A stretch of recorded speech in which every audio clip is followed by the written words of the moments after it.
안녕하세요. 변호사 이명숙입니다. 안녕하세요. 나우리 아트센터 관장 이기원입니다. 예, 저희 이명숙의 이혼법정은 여러분들에게 이혼을 부추기거나 권하는 채널이 아니라는 것을 초반에 말씀드린 적이 있죠. 다만 그럼에도 불구하고 살다가 어쩔 수 없이 이혼을 해야 된다면 잘 준비해서 원만히 잘 헤어지기 위한 도움을 드리기 위해서 저희가 방송을 준비하고 있는 것입니다. 그 마음은 여전하신 거죠? 그렇죠. 그게 제가 지난 35년 동안 이혼 변호사로 하면서 네. 가지고 있는 철학이기도 하죠. 네, 네. 일단 원만히 헤어져야 되잖아요. 그렇죠. 예, 맞습니다. 그리고 또 너무 힘들게 이혼하는 과정이 너무 힘들어도 안 되고 네, 네. 또 너무 손해봐도 안 되는 거고 네, 네, 네. 서로가 윈윈할 수 있고 짧은 기간에 원만히 잘 헤어질 수 있는 것, 그것을 도와주는 게 저의 철학입니다. 아, 그러시군요. 네. 그럼에도 불구하고 이혼을 결심하는 네. 사람들을 위해서 어떻게 이혼을 할 수 있는지 방법에 대해서 한번 명확하게 한번 정리를 하는 것도 도움이 될 것 같네요. 그래서 준비했습니다. 우리나라에서 혼인신고한 부부가 이혼할 수 있는 방법, 어떤 방법이 있는지 알아보도록 하죠.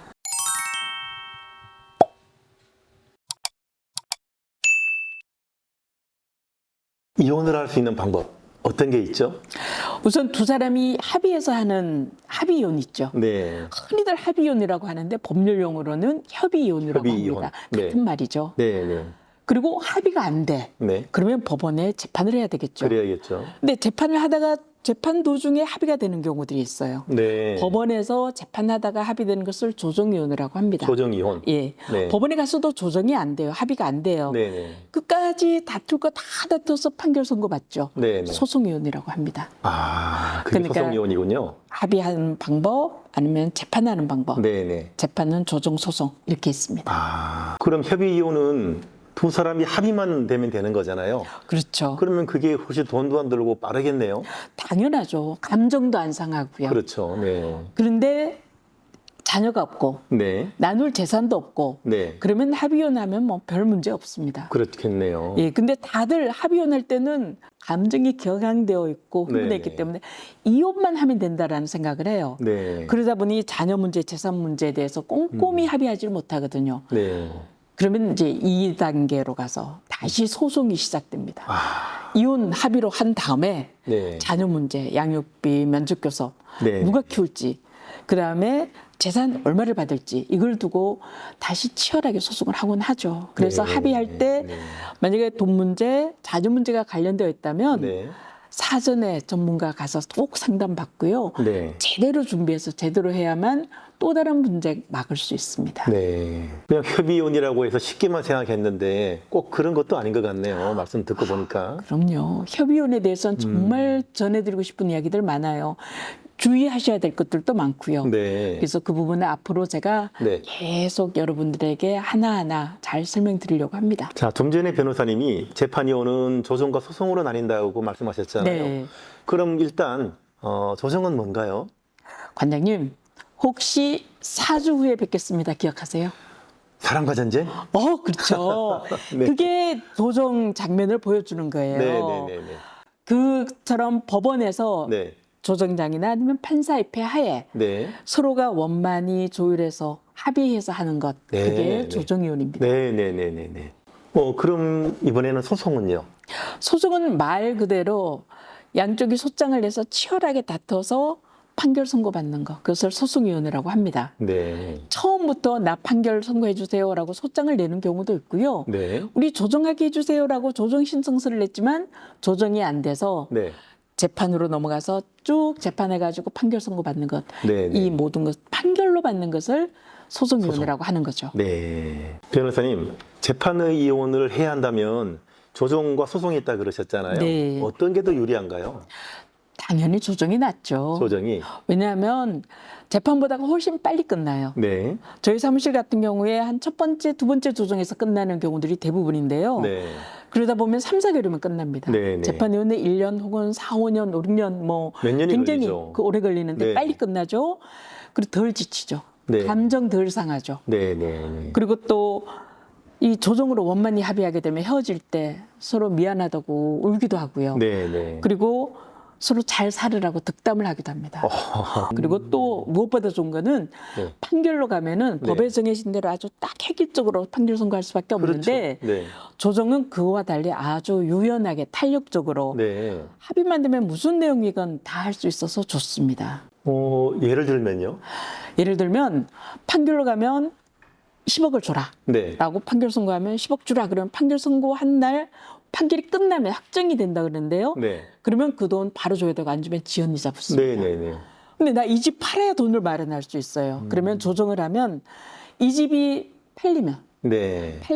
그때 돈을 10억 준다. 네. 네. 다만 1년 이내 안 팔리면 어떻게 한다. 지연이자 준다. 네. 네. 이런 조항을 넣을 수도 있고요. 네. 네. 3개월 혹은 뭐 6개월, 1년 나눠서 분할로 주겠다. 네. 라고 할 수도 있고요. 네. 자녀가 있다면 판결로는 19살까지만 양육비를 주라고 하는데 조정으로는 19살 넘어선 대학, 대학원, 유학자금 네. 이런 것들까지 다 주는 걸로 심지어 결혼자금 주기로 합의한 경우들도 많았습니다. 네. 이처럼 법과 달리 얼마든지 당사자 사정에 맞게 네. 탄력적으로 할 수 있는 거죠. 조정이 그런 큰 장점이 있군요. 예, 그래서 저는 조정을 정말 좋아합니다. 네, 예. 네, 네, 네. 제가 조론이라는 이야기를 가끔 듣거든요. 네, 요즘 네. 제 친구들도 벌써 몇 사람이 그런 이야기를 하는 걸 네. 제가 들었는데 그것도 재판으로 이게 가능한 건가요? 재판은 안 됩니다. 조론, 별거 이런 거는 우리나라 법에는 없는 제도거든요. 네. 판결로는 불가능하죠. 이혼해라 하지 말아라 이거밖에 안 됩니다. 네. 그렇지만 조정을 한다면 조론한다, 네. 뭐 3년 동안 별거해 보기로 한다 네. 이런 내용 얼마든지 조정으로는 가능합니다. 그래서 조정이 좋은 거죠. 네. 협의위원과 조정위원은 이게 당사자가 개입하느냐 아니면 법원이 개입하느냐의 차이일 뿐이지 합의로 이루어진다는 점은 같잖아요. 그렇죠. 이게 차이가 있다면 어떤 게 있을까요? 일단 협의위원은 법을 잘 모르는 두 당사자 간에 합의하는 거잖아요. 네, 네. 그렇기 때문에 법적으로 문제가 있을 수 있어요. 네. 합의서를 쓰고 합의를 한다고는 했지만 이루어질 수 없는 합의를 한다거나 그렇죠. 아니면 나중에 또다시 분쟁이 될 수 있는 좀 불완전한 합의를 하는 경우들이 많습니다. 네. 그래서 나중에 결국 또 소송하는 경우도 많고요. 네, 재산 문제, 네, 네. 자녀 문제 관련해서요. 네. 근데 조정은 당사자가 합의하긴 하지만 법원에서 법을 잘 아는 변호사들 입회하에 네. 그리고 조정위원님들 그리고 판사님이 개입해서 네. 도와주기 때문에 법적으로 아무런 문제가 없는 합의서를 만들 수 있죠. 네, 네. 그리고 앞으로 이 이혼과 관련해서는 두 번 다시 민사, 형사, 가사상 이의를 제기하지 않는다라는 부재소 합의라고 하는데요. 네. 그런 특약까지 넣기 때문에 다시 분쟁이 일어날 여지가 없습니다. 그렇군요. 결정적인 차이는 그런 거죠. 네. 그럼 협의이혼이나 재판이혼이나 모두 이혼 신고를 해야만 혈액이 발생하는 건가요? 다들 그렇게 생각하세요. 네. 근데 그건 아니고요. 네. 협의이혼은 신고를 해야만 효력이 발생합니다. 네. 그런데 조정이나 판결을 받은 경우에 그때는 신고를 하지 않더라도 네. 조정이 승립된 즉시 네. 판결이 확정된 즉시 이혼은 성립되는 겁니다. 네. 신고를 하지 않으면 과태료가 발생할 뿐인 거죠. 과태료만. 협의원에서 확인받고 3개월 안에 신고를 해야 되고요. 네. 조정이나 판결은 확정되고 나서 네. 한 달 안에 신고를 해야 한 달 됩니다. 안에 신고. 그렇군요. 제 주변에서 누가 이혼한다 이런 이야기를 했을 때 저는 이게 왜 했는지가 궁금했지 어떻게 했는지에 대해서는 별로 관심이 없었거든요. 네. 근데 오늘 변호사님 말씀 듣고 보니까 이게 좀 대략적으로 좀 구분이 되는 것 같습니다. 네, 오늘은 이혼 방법에 대해서 아주 기본적이고 개괄적인 것들만 설명드린 거고요.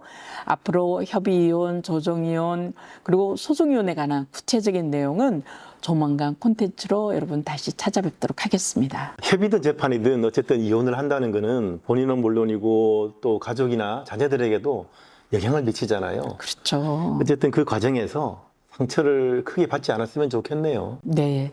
그래서 가능한 짧은 기간에 서로가 윈윈할 수 있는 이혼을 하기 위해서는 네. 이혼 결심했다.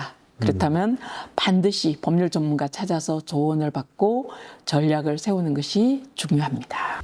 언제? Now? 누구와? 리 변호사가 있는 나우에서 만나요.